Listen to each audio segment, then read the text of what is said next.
Daniel Carter, CEO of a supermarket chain valued at 800 million euros, was carrying out his monthly inspection at the Vallecas store when he witnessed a scene that would change his life forever. A young woman with a baby in her arms and a 4-year-old girl by the hand approached the checkout with 3 items: powdered milk, diapers, and a loaf of bread. When the cashier told her the total was 27 euros, the woman counted and recounted the coins in her wallet. Then, with a voice trembling from shame, she said, "I'm sorry. I have to return the milk." Daniel watched that mother hand back the can of powdered milk, while her baby cried from hunger and her little girl tugged at her skirt, asking when they were going to eat. At that moment, the millionaire who had built an empire selling food to Spanish families realized a devastating truth. While he counted millions in profits, some mothers had to choose between feeding their children and paying rent. What he did after that encounter was not just a gesture of charity, but the beginning of a revolution that would transform Spain and the lives of thousands of families. But first, he had to face the darkest secret of his success. Daniel Carter had never set foot in one of his supermarkets as a regular customer. At 42 years old, the man who had turned a small neighborhood store into a chain of 347 establishments across Spain knew his business only through quarterly reports, profit margins, and sales statistics delivered to his penthouse office in Madrid. That November morning, he had decided to make a surprise inspection at the Vallecas supermarket, one of the underperforming stores he was considering closing.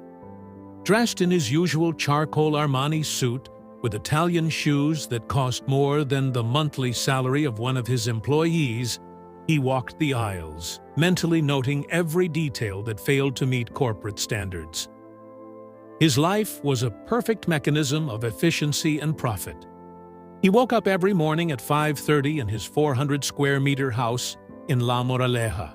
He exercised for 45 minutes in his private gym, read financial reports over breakfast served by the household staff, and arrived at the office before 8 to start a workday that rarely ended before 10 at night. He had no family. His marriage had ended 5 years earlier when his wife grew tired of being married to a man who measured everything in terms of revenue and annual growth. His supermarkets were scientifically designed to maximize customer spending. Essential products placed at the back of the aisles to force consumers to walk through the entire store. Special offers on impulse items. Layouts studied to confuse and slow movements, increasing the chances of unplanned purchases. Daniel didn't see customers as people but as consumption units, generating useful data to optimize revenue and margins. That morning, he was analyzing the placement of the dairy section. Baby products were strategically located next to luxury items to create a psychological contrast that pushed parents to spend more. That's when he noticed a scene he initially interpreted as a normal case of customer management. A young woman approached the registers with a tired step, carrying a baby no older than 3 months in her arms, and guiding a blonde little girl of about 4 years, who dragged her feet with the typical weariness of a child who had walked too much. The woman was at most 25 years old. She wore a worn-out jacket that had seen better days and faded jeans, but what struck Daniel was the expression on her face, a mix of determination and desperation. In her shopping cart, there were only 3 items, placed with almost religious care: a can of powdered milk for babies, a pack of diapers, and a loaf of wholemeal bread. Daniel automatically calculated the prices. The milk cost 14 euros, the diapers 11 euros, the bread 2 euros. He mentally added the total as the woman joined the checkout line. The cashier, a woman of about 50, whom Daniel recognized from staff photos as Mrs. Ramirez, with 15 years of service in the company, scanned the items with the mechanical efficiency of someone who had performed the task thousands of times. When the screen showed 27 euros, the young mother opened a synthetic leather wallet so worn that the seams were splitting. What followed was a scene Daniel would replay in his mind for years. The woman began to count the coins with hands that trembled slightly. 50 cents, 1 euro, 2 euros, 50 cents again. She placed them on the conveyor belt, recounted them, grouped them by value, then counted again. The baby started crying, that sharp, desperate cry of very small children who are hungry. Meanwhile, the older girl tugged at her mother's skirt, asking in a thin little voice when they would go home to eat. Daniel unconsciously stepped closer, hiding behind the magazine rack, fascinated by this arithmetic of survival he had never seen up close. The woman had exactly 16 euros, 30 cents. She was short 10 euros, 70 cents to complete the purchase. A trivial amount for him, but evidently impossible for her. The cashier waited with professional patience, neither judgmental nor particularly empathetic. It was a scene she had likely witnessed many times in that neighborhood. Other customers began lining up behind the young mother, some checking their watches with growing impatience. It was at that moment that the woman spoke words that would haunt Daniel for weeks. "I'm sorry. I have to return the milk." Her voice broke, not so much from shame, but from a deep exhaustion, as if she had hoped until the last moment to have enough money, but had always known it wouldn't be possible. She handed the can of powdered milk to the cashier, who set it aside without comment. The screen now displayed 13 euros for bread and diapers. The woman counted her money again, this time more confidently, and handed it to the cashier along with 3 crumpled euros she pulled from her back pocket.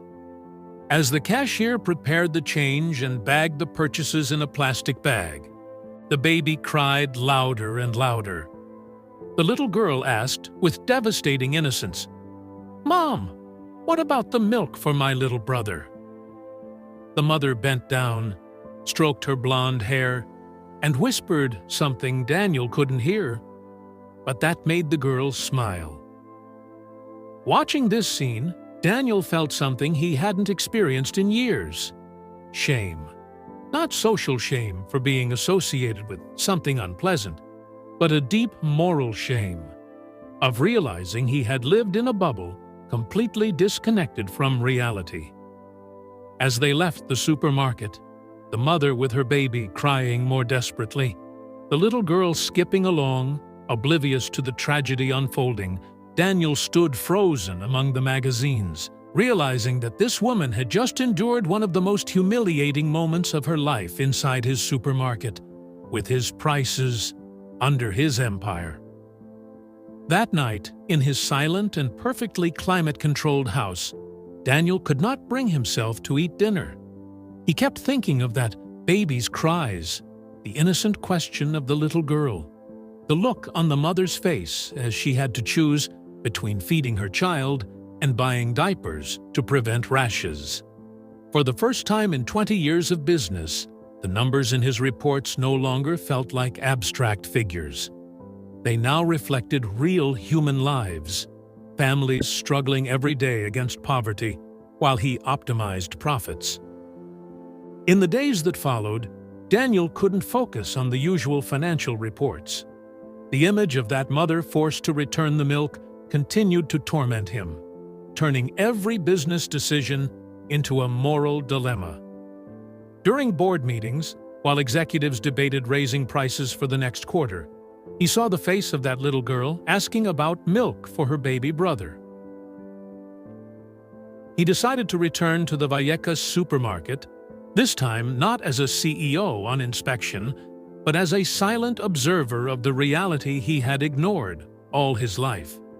He dressed in jeans and a sweatshirt, put on sunglasses and a baseball cap, and spent hours in the aisles, studying customer behavior with entirely new eyes. What he saw shook him.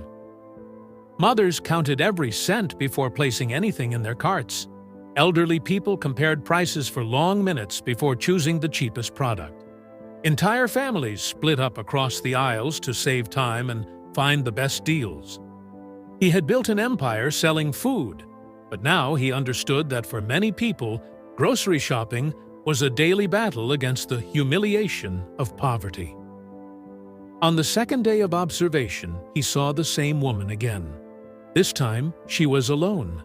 She had evidently left the children somewhere else and carried a shopping list written on a crumpled piece of paper. He followed her at a respectful distance as she moved quickly through the store, wasting no time in aisles she didn't need.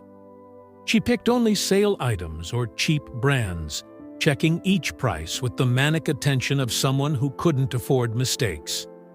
At the register, she had 9 items: pasta, rice, milk, bread, a pack of sausages, bruised bananas on sale, dish soap, a package of diapers, and a box of children's paracetamol.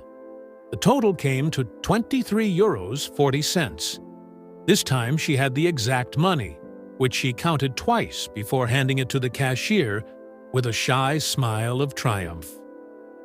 Daniel followed her out of the supermarket, keeping a respectful distance, and watched her walk for 15 minutes to a block of 1970s public housing with peeling plaster and windows patched with tape. He saw her climb 5 flights of stairs on foot. The elevator was clearly broken, while the shopping bags weighed heavily on her thin arms. That night, Daniel called the head of human resources and asked for information about the employees at the Vallecas store. He wanted to better understand the neighborhood, the clientele, the social situation of the area.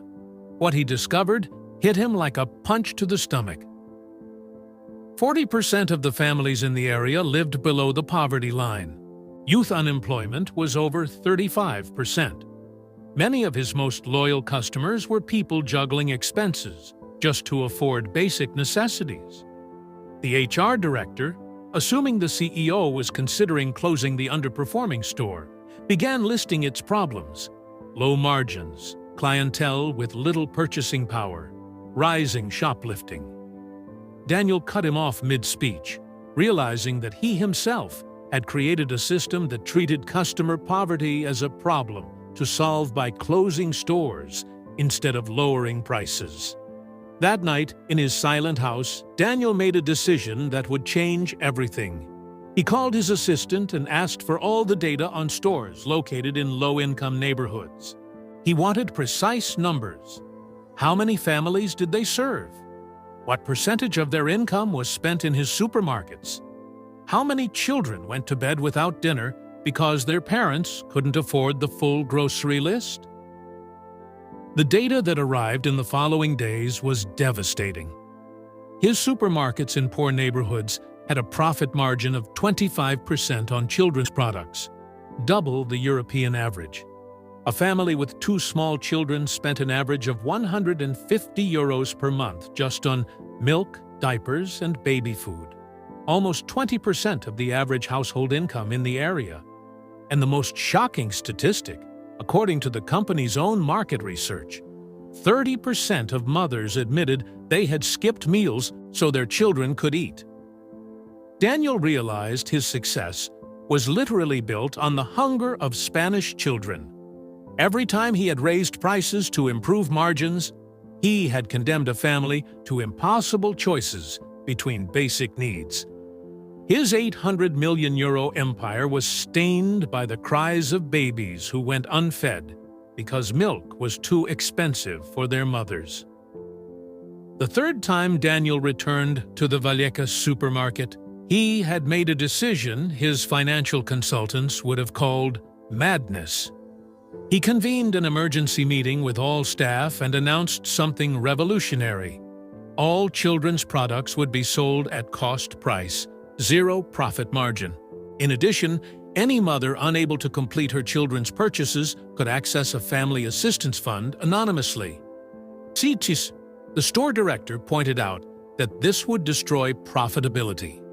Daniel looked him in the eye and replied, "Good, it's about time." In the days that followed, while the legal team structured the program No Child Without Milk, Daniel observed the first effects. The mother who had returned the milk came back the following Tuesday, unaware of the changes. At checkout, her total was cut in half. Thinking it was a mistake, the cashier explained the new business program. Daniel watched that mother burst into tears of gratitude. For the first time in months, she could buy everything without having to choose. She left with 3 bags instead of 1, walking with a lighter step. The news spread quickly through the neighborhood. The supermarket filled with families, some coming from far away. Contrary to every prediction, sales rose 40% in just 2 weeks. Families who saved on milk and diapers spent the extra money in other departments. The success in Vallecas convinced Daniel to revolutionize the entire company. He called a board meeting and presented what he called the Dignity Revolution. The plan was to extend the program to all 347 supermarkets in their chain, covering all basic necessities: milk, bread, pasta, rice, over-the-counter medicine, sold at cost to families in need. The reaction was explosive. The CFO calculated a 60% reduction in profits. The head of marketing warned of unfair competition. The managing director threatened to resign. But Daniel had the data from Vallecas: increased sales, stronger customer loyalty, growth in overall revenue.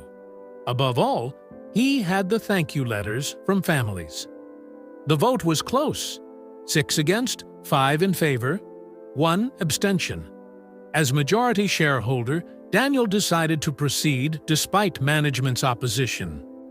The implementation transformed the public image of Carter supermarkets. The media told stories of families saved from food poverty. The deepest change, however, occurred within Daniel himself.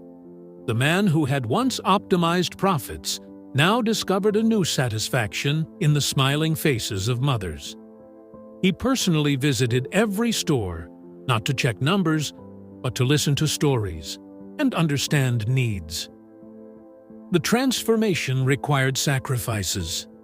He sold his mansion, liquidated his art collection, gave up his private jet. Yet every sacrifice felt insignificant compared to the joy of seeing children well-fed and mothers who no longer had to choose between dignity and survival. 1 year after launching the Dignity Revolution, Daniel faced consequences he had never anticipated. Some wonderful, others devastating. His supermarket chain had become an international case study, analyzed by universities as an example of ethical capitalism. Business delegations arrived from all over Europe to learn how it was possible to combine profit with social justice. The final numbers surprised even Daniel. Despite the drastic reduction in margins on essential goods, the company's overall revenue had increased by 35%. Families who once shopped with anxiety and shame now frequented Carter's supermarkets with confidence, spending the money saved on basics to buy other products. Customer loyalty reached record levels, and marketing costs dropped to almost zero, replaced by positive word of mouth. But success came with a high personal cost. 6 members of the board resigned, selling their shares and publicly accusing Daniel of betraying the principles of the free market. Some competitors launched smear campaigns, claiming the Dignity Revolution was nothing more than a publicity stunt hiding tax evasion or other crimes. The hardest battle, however, came from his ex-wife. She reappeared in his life with a lawsuit demanding a larger share of his assets, arguing that his philanthropic madness was depleting property that partly belonged to her. The divorce, once finalized peacefully 5 years earlier, turned into a legal war that filled the gossip columns. But it was during this personal battle that Daniel had the encounter that would change his life forever. At the Madrid courthouse, while waiting for his hearing against his ex-wife, he noticed a young lawyer defending families who had been evicted for non-payment. She was beautiful, determined, and spoke about the rights of the poor with a passion that immediately captivated him. Her name was Laura Morales. She was 30 years old and devoted 60% of her legal work to unpaid cases for families in economic hardship.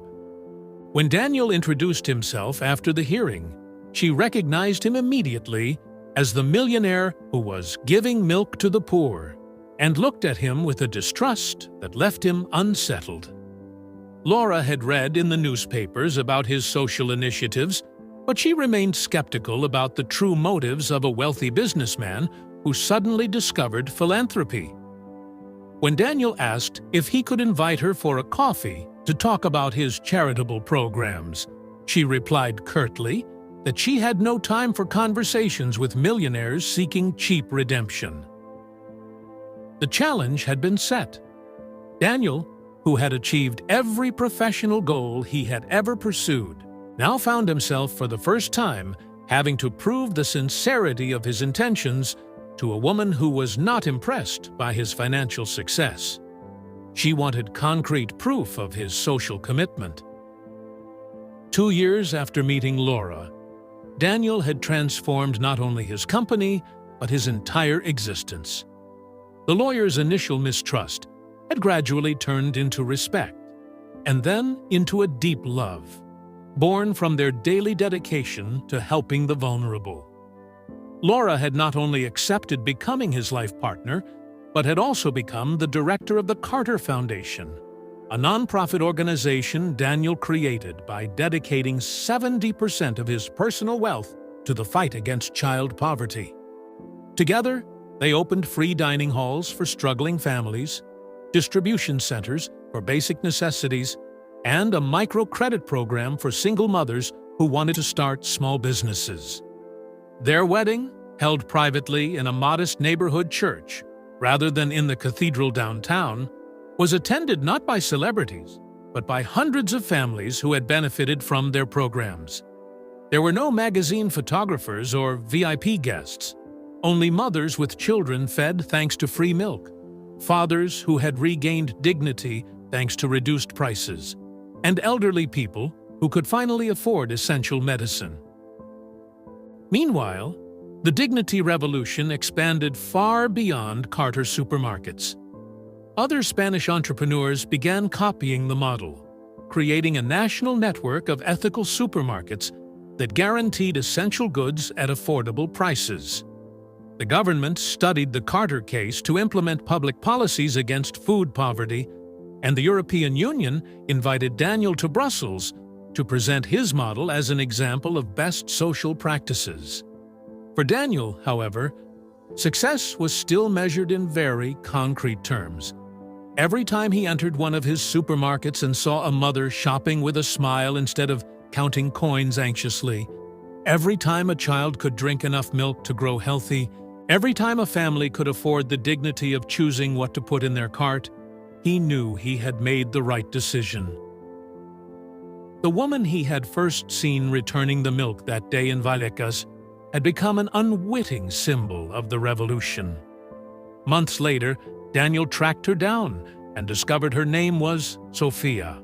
She was 24, with 2 young children and a husband who had lost his job in construction.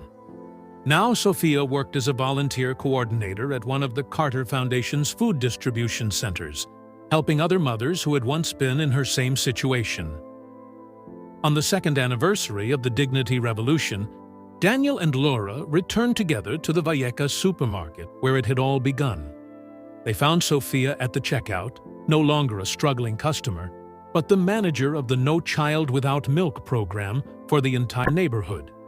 Her 2 children, now healthy and grown, colored at a table behind the counter while she oversaw the free distribution of children's products.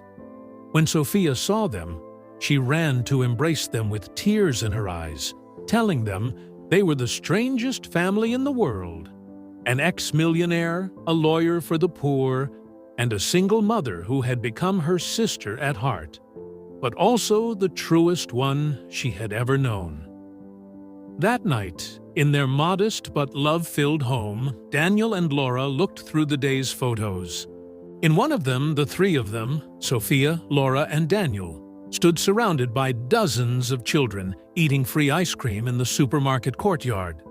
Everyone was smiling. Everyone seemed happy. Everyone was part of a revolution that had proven a simple truth. When wealth is placed at the service of love instead of greed, it does not become poorer, but infinitely richer.